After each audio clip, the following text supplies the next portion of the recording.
Hindi pedagogy की class आज, जिसमें टैग वर्ड्स भी बताए जाएंगे आप सभी लोगों को कि हिंदी पेडागोजी किस प्रकार सॉल्व करें जिससे आपके नंबर अच्छे से अच्छे मार्क्स प्राप्त कर सकते हैं। भाषा का स्वरूप,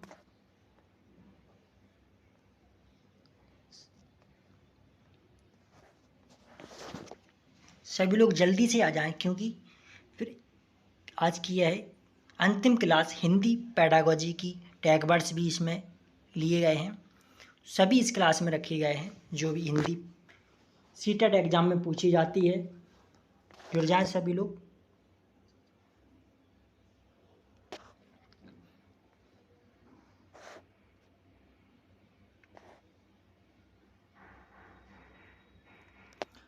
हिंदी पेडागोजी सीटेट एग्ज़ाम के लिए क्लास स्टार्ट है।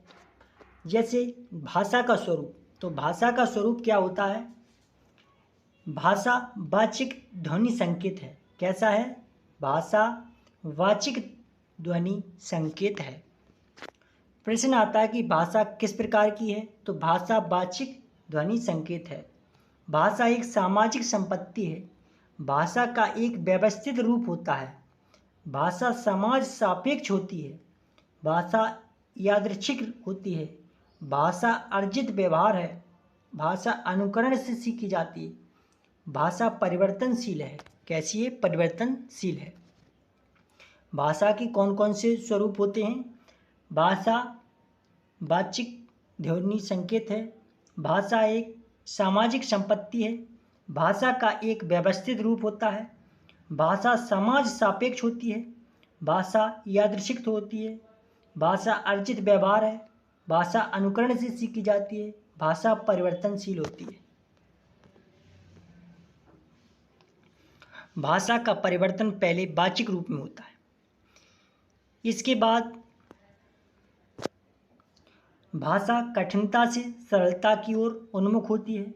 भाषा संयोगावस्था से वियोगावस्था की ओर प्रवाहमान होती है। भाषा अप्रवणता से प्रवणता की ओर उन्मुख होती है। भाषा अनिवार्य एवं सर्वव्यापी होती है। भाषा का प्रवाह अविच्छिन्न एवं नैसर्गिक होता है। भाषा की संरचना पृथक पृथक होती है।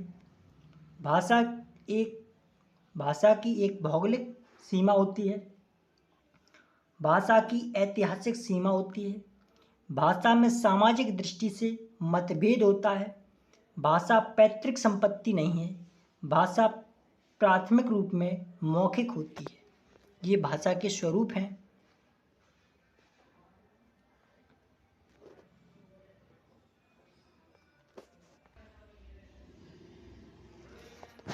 भाषा के माध्यम से हम सोचते हैं, यानी भाषा के माध्यम से हम सोचते हैं और महसूस करते हैं और चिंतन करते हैं।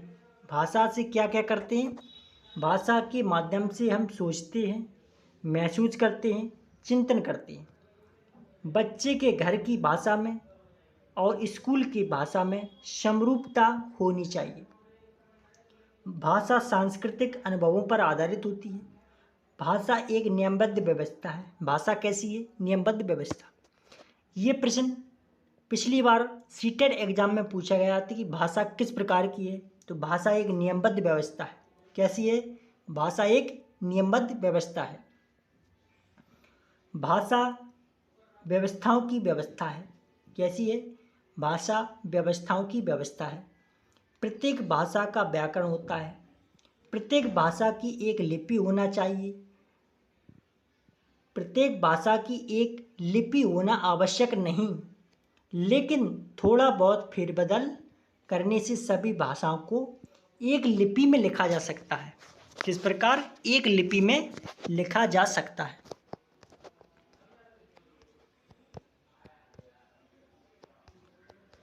भारत की संवैधानिक भाषाएं। भारत की संवैधानिक भाषाएं कौन कौन सी हैं? भारत की संवैधानिक भाषाएं, भारतीय संविधान के आरंभ में 14 भाषाएं थीं। कौन कौन सी? असमिया, बंगला, गुजराती, हिंदी, कन्नड़, कश्मीरी, मलयालम, मराठी, ओडिशा, पंजाब, संस्कृत, उर्दू, तेलुगु, तमिल, ये 14 भाषाएं थीं भारतीय संवैधानिक भाषाएं। इसके बाद कुछ संशोधन हुए, तो 21वें संविधान संशोधन 1967 के द्वारा सिंधी भाषा को जोड़ा गया। कब जोड़ा गया? 21वें संविधान संशोधन 1967 के द्वारा सिंधी भाषा को जोड़ा गया। इसके बाद 71वें संविधान संशोधन 1992 के द्वारा कोंकणी, मणिपुरी, नेपाली को जोड़ा गया। 92वां संविधान संशोधन 2003 में हुआ। इसमें बोडो, डोगरी, मैथिली, संथाली भाषा को जोड़ा गया। इसके बाद इस प्रकार अब संविधान में कितनी भाषा हो गई? कुल 22 भाषाएं हो गईं, जिसमें अंग्रेजी भाषा का उल्लेख नहीं है। अंग्रेजी भाषा का कोई उल्लेख नहीं है।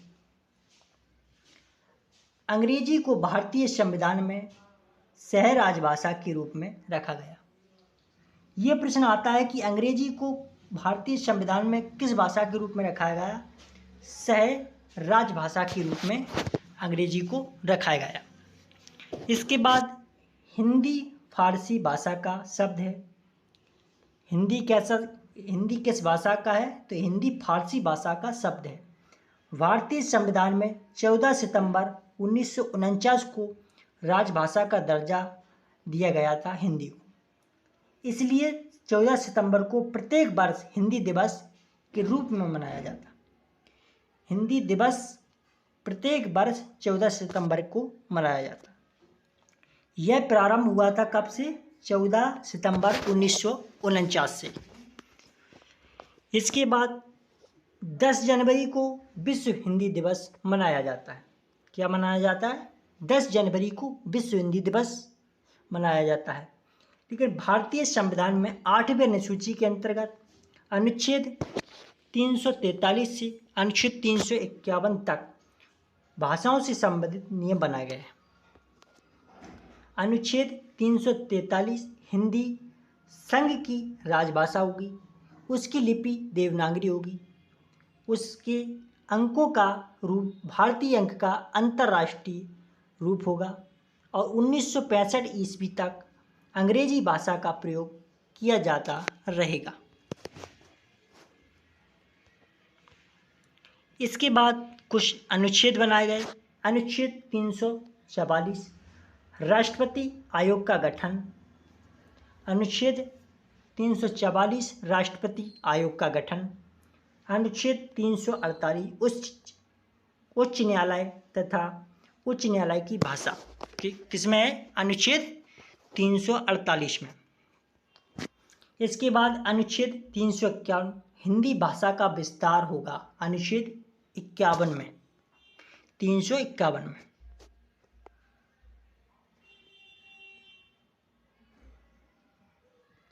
भाषा के विविध रूप हैं। मातृभाषा, राजभाषा, राष्ट्रभाषा, अंतर्राष्ट्रीय भाषा, मानक भाषा, संदर्भ में भाषा, ये भाषा के रूप हैं। अब बात करते हैं भाषा एवं समझ। भाषा एवं समझ पर किसने कार्य किया? तो चॉम्स्की। चॉम्स्की ने भाषा पर सर्वाधिक काम किया। इनका मानना है बच्चों में भाषा सीखने की क्षमता जन्मजात होती है। ये प्रश्न सीटेट में पिछली बार भी पूछा जा चुका है। भाषा बच्चों में किस प्रकार होती है? तो भाषा जन्मजात होती है। किसके अकॉर्डिंग? चॉम्स्की के अकॉर्डिंग बच्चों में भाषा सीखने की क्षमता जन्मजात होती है। भाषा अपनी जटिल प्रकृति के बाद भी व्याकरणिक ज्ञान की मदद से अर्जित की जाती है। बच्चों में भाषा सीखने की क्षमता जन्मजात होती है। भाषा अपनी जटिल प्रकृति के बाद भी व्याकरणिक ज्ञान की मदद से अर्जित की जाती है। इसके बाद सभी भाषाओं में कुछ सामान्य व्याकरणिक संरचनाएं एवं विशेषताएं होती हैं। भाषा अधिगम चुनौतीपूर्ण अवधि के दौरान होता है। बच्चों में भाषा जैविक रूप से उपस्थित होती है तथा यह तथा वह भाषा बच्चों में ठीक उसी तरह से विकसित होती है जैसे कि अन्य जैविक कार्य। इसके बाद एक और मनोवैज्ञानिक हैं जिनका नाम है वाइगोत्स्की। बच्चे सामाजिक अंतः प्रक्रिया से भाषा सीखते हैं, इसलिए इन्हें जोड़े या समूह में कार्य करने के लिए योजना बनाना चाहिए। वाइगोत्स्की के अनुसार बच्चे सामाजिक अंतः प्रक्रिया से भाषा सीखते हैं, इन्हें जोड़े या समूह में कार्य करने के लिए योजना बनाना चाहिए। इसके बाद जो बच्चे निजी भाषण का व्यापक प्रयोग करते हैं वे अन्य बच्चों की तुलना में जटिल कार्यों को अधिक प्रभावी ढंग से सीखते हैं। इसके बाद हमारे स्वयं का विकास दूसरों के संप्रेषण से होता है। हमारे स्वयं का विकास दूसरों के संप्रेषण से होता है। इसके बाद एक मनोवैज्ञानिक आए प्याजे। भाषा अर्जन की प्रक्रिया, इन्होंने क्या कहा? इन्होंने कहा भाषा अर्जन की प्रक्रिया युक्तिजन सहारा से सीखते हैं। भाषा संज्ञानात्मक तंत्रों की भांति परिवेश के साथ अंतःक्रिया के माध्यम से ही विकसित होती है। भाषा का विकास आत्मकेंद्रित से सामाजिक तक होता है। व्याकरणिक संरचना को समझाने के लिए विद्यार्थियों को लिखित सामग्री प्रदान करें और विद्यार्थी को विभिन्न संरचनाओं की खोज करने दें। ये कौन कहते थे? ये जीन पियाजे। इन्होंने 3 प्रमुख सिद्धांत दिए। जीन पियाजे ने 3 प्रमुख सिद्धांत दिए थे।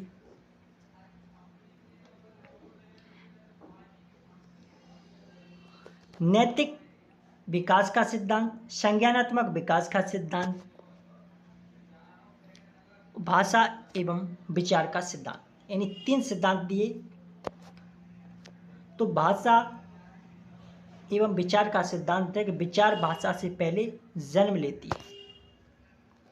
अधिगम अर्जन, जैसे ये बालक खेल रहे हैं, खेल खेल में सीखना ये अधिगम कहलाता है।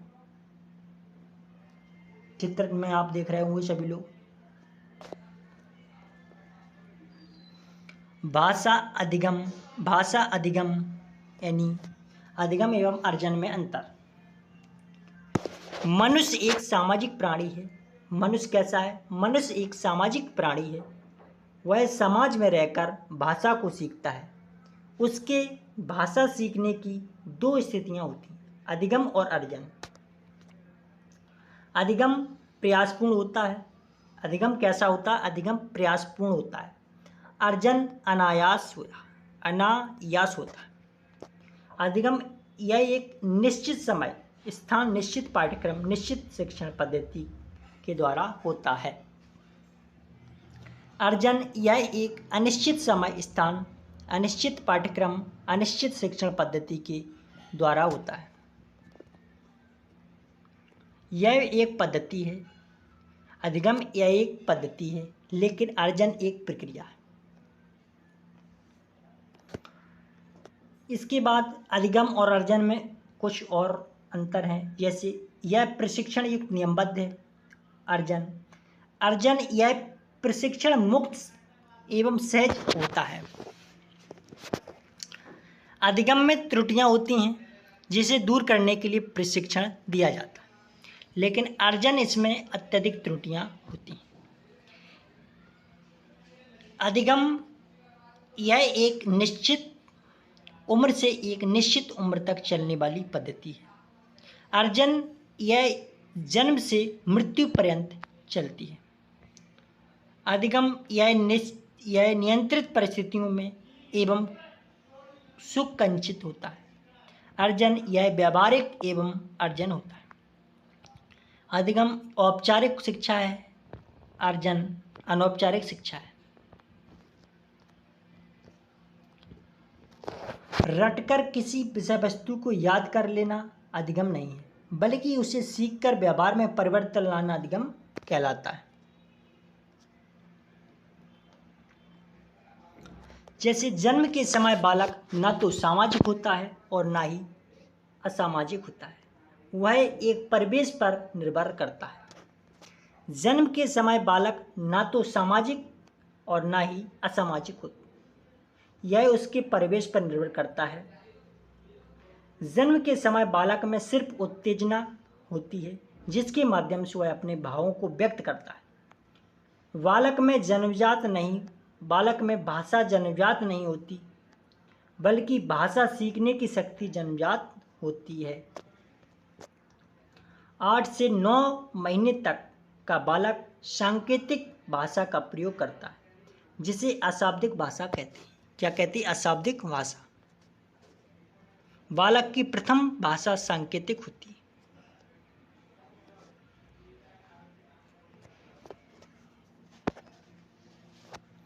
इसके बाद भाषा की कक्षा में शिक्षक की भूमिका। भाषा की कक्षा में शिक्षक की भूमिका बालक के उच्चारण को शुद्ध बनाना। भाषा की कक्षा में शिक्षक की भूमिका बालक के उच्चारण को शुद्ध बनाना। इसके बाद छोटे बच्चे शब्दों का कभी कभी गलत उच्चारण करते हैं। ऐसे में यह शिक्षक का दायित्व है कि वह गलत बोले जा रहे शब्दों का ध्यान दें और बालक के सामने उन शब्दों का शुद्ध उच्चारण बार बार करें, जिससे उन्हें सुनकर बालक शुद्ध बोलना सीख ले। इसलिए करना चाहिए शुद्ध उच्चारण। इसके बाद बालक के विचार क्षेत्र को विकसित करना। बालक जब विद्यालय जाता है तो वह अपने आसपास के वातावरण से ही ज़्यादा परिचित होता है। ऐसे में उसके विचार क्षेत्र का दायरा भी उसके आसपास तक ही सीमित होता है।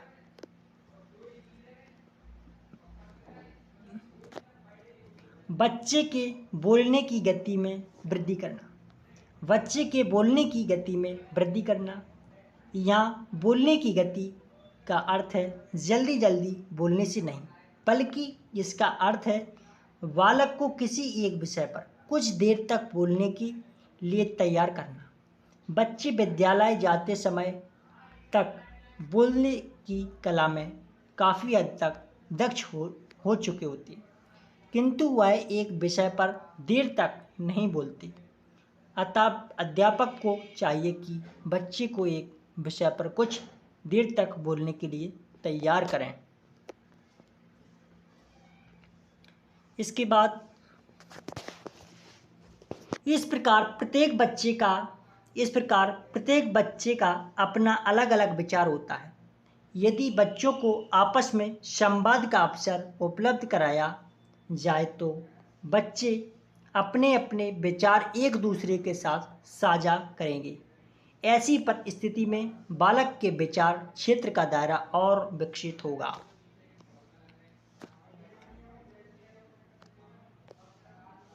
बालक के सहज स्वाभाविक रूप से बोलने में सहयोग करना, यानी प्राथमिक स्तर पर प्रायः बालक मातृभाषा में बोली के शब्दों को मिलाकर प्रयोग करता है। यह अध्यापक का दायित्व है कि वह बच्चे को बोलने से न रोके, बल्कि उसकी भाषा में आने वाले बोली के शब्दों को दूर करने का प्रयास करें। इसके लिए बालक को अधिक से अधिक बोलने का अवसर प्रदान करना एक उचित विकल्प है। इसके बाद भाषा शिक्षक को शारीरिक भाव भंगिमा के साथ पढ़ाना चाहिए। अध्यापक को भाषाई वातावरण बनाने में दक्ष होना चाहिए। छात्रों को भाषा सीखने का अधिक से अधिक अवसर देना चाहिए। छात्रों को अपनी मातृभाषा में प्रयोग करने का अवसर देना चाहिए। अध्यापक को पाठ्य सहगामी क्रियाओं जैसी कविता, कहानी, खेल प्रतियोगिता में दक्ष होना चाहिए।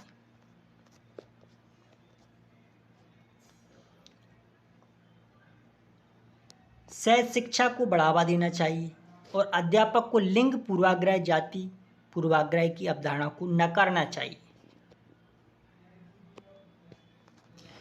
पाठ्य पुस्तक की विशेषताएं हैं, जैसे प्राथमिक कक्षा के छात्रों हेतु पाठ्य पुस्तकें सरल एवं सुगम होना चाहिए। पाठ्य पुस्तक में दी गई विषय वस्तु बालक के वातावरण एवं घर परिवेश से जुड़ी हो। पाठ्य पुस्तकों में बाल साहित्य का अधिक से अधिक प्रयोग होना चाहिए। प्राथमिक कक्षा के छात्रों की पाठ्य पुस्तक कवर पेज एवं अंदर रंगीन एवं चित्रात्मक होना चाहिए।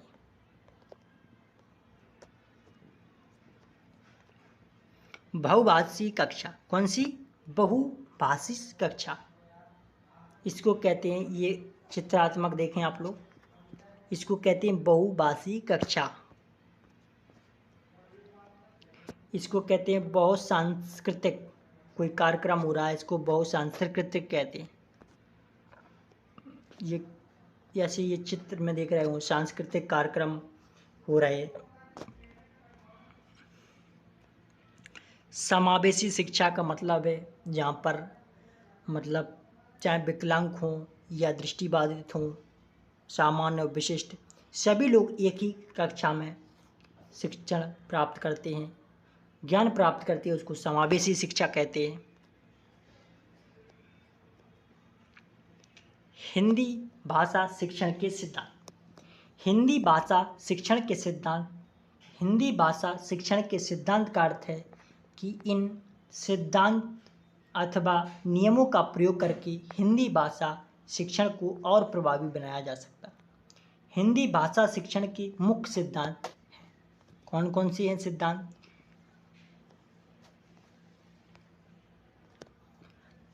क्रियाशीलता का सिद्धांत। कौन सा? क्रियाशीलता का सिद्धांत। इस सिद्धांत का मनोवैज्ञानिकों ने सर्वाधिक समर्थन किया। इसे करके सीखने का सिद्धांत भी कहते हैं। इसमें विद्यार्थियों को कक्षा में अधिक से अधिक सक्रिय रखा जाता है, जिससे उसमें समस्या समाधान, आलोचनात्मक चिंतन का विकास होता है। इसमें बालक से अभ्यास, प्रश्न करवाना, प्रश्न पूछना, प्रोजेक्ट बनवाना आदि क्रियाएं कराई जाती हैं। दूसरा सिद्धांत है इसका अनुबंधन का सिद्धांत। कौन सा सिद्धांत? अनुबंधन का सिद्धांत। इस सिद्धांत को साहचर्य का सिद्धांत भी कहते हैं। जब बालक छोटा होता है, चीज़ों को देखकर ही उनका ज्ञान प्राप्त कर पाता है। जैसे बालक पानी को देखकर यह सीखता है कि यह पानी है। बच्चे को आरंभिक अवस्था में सिखाने के लिए इस विधि का प्रयोग किया जाता है। उसे विभिन्न वस्तुएं दिखाकर ज्ञान कराया जाता है और बच्चा उसे सीखकर अपनी भाषा में प्रयोग करने लगता है। जीवन से संबंधित करने का सिद्धांत। कौन सा? जीवन से संबंधित करने का सिद्धांत। यदि भाषा शिक्षण को बालक को व्यावहारिक जीवन से जोड़कर पढ़ाया जाए तो बालक बड़ी आसानी से सीख लेता है और इस प्रकार सीखा गया ज्ञान अधिक स्थायी होता है। इस सिद्धांत का प्रयोग करके गद्य, पद्य, व्याकरण आदि बड़ी आसानी से सिखाया जा सकता है और इस प्रकार उसके ज्ञान में वृद्धि की जा सकती है। रुचि का सिद्धांत। कक्षा में प्रत्येक बालक एक समान रुचि वाला नहीं होता। हर बच्चे की रुचि अलग अलग प्रकार की होती है। ऐसे में शिक्षक को ऐसी विषय वस्तु का चयन करना चाहिए जिसे अधिकांश बालक रुचि से पढ़ सकें, जैसे कहानियाँ, कविताएं, पहेलियाँ आदि। रुचि द्वारा सिखाया गया ज्ञान अधिक स्थायी होता है तथा इससे बालक की कल्पनाशीलता एवं सृजनात्मकता का विकास होता है। अनुकरण का सिद्धांत। अगला कौन सा है? अनुकरण का सिद्धांत। इस सिद्धांत का समर्थन चैनीज, कार्टी, वैलेंटाइन आदि मनोवैज्ञानिकों ने किया, जो बताते हैं कि बालक परिवारजनों तथा अन्य साथियों की भाषा का अनुकरण करके भाषा सीखता है। यदि बालक के पास भाषा का वातावरण समृद्ध होगा तो बालक अच्छी भाषा सीखेगा।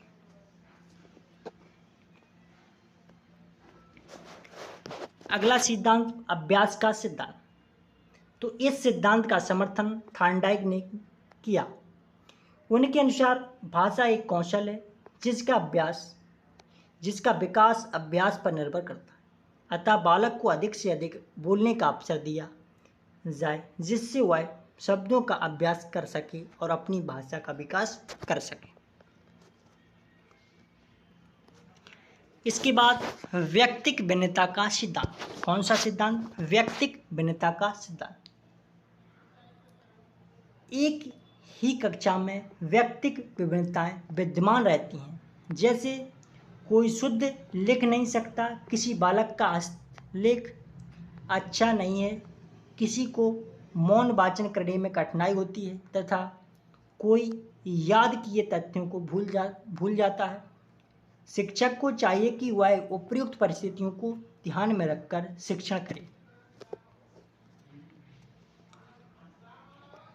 पुनर्बलन का सिद्धांत। इस सिद्धांत के प्रमुख समर्थक स्किनर महोदय हैं। इनके अनुसार जिस प्रकार अच्छे कार्यों की सराहना करते समय करते करते अच्छे कार्य करने लगता है, उसी प्रकार पुनर्बलन उनकी भाषा की सराहना उसके लिए पुनर्बलन का कार्य करता है, जिससे बालक सीखने के प्रति आकर्षित होता है और उसका भाषाई विकास होता है।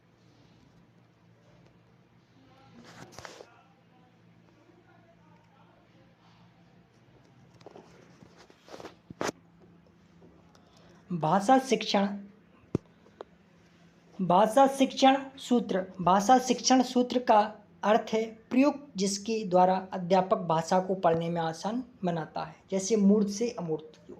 एक बालक को यदि पेड़ के माध्यम से विषय में बताना है तो सबसे उत्तम विधि है कि बालक को पहले पेड़ दिखाया जाए और फिर उनके महत्व के विषय में बताया जाए। इस प्रक्रिया पेड़ देखकर बालक उसका महत्व आसानी से समझ सकता है। इसे ही मूर्त से अमूर्त और चलना कहते हैं। तो आज की सीटेट एग्ज़ाम के लिए हिंदी पेडागोजी रखी गई थी, जिसमें आप लोगों को टैग वर्ड्स भी बताए हैं। किन किन वर्डों को आपको लेना है, किन को नहीं लेना है, पॉजिटिव, नेगेटिव।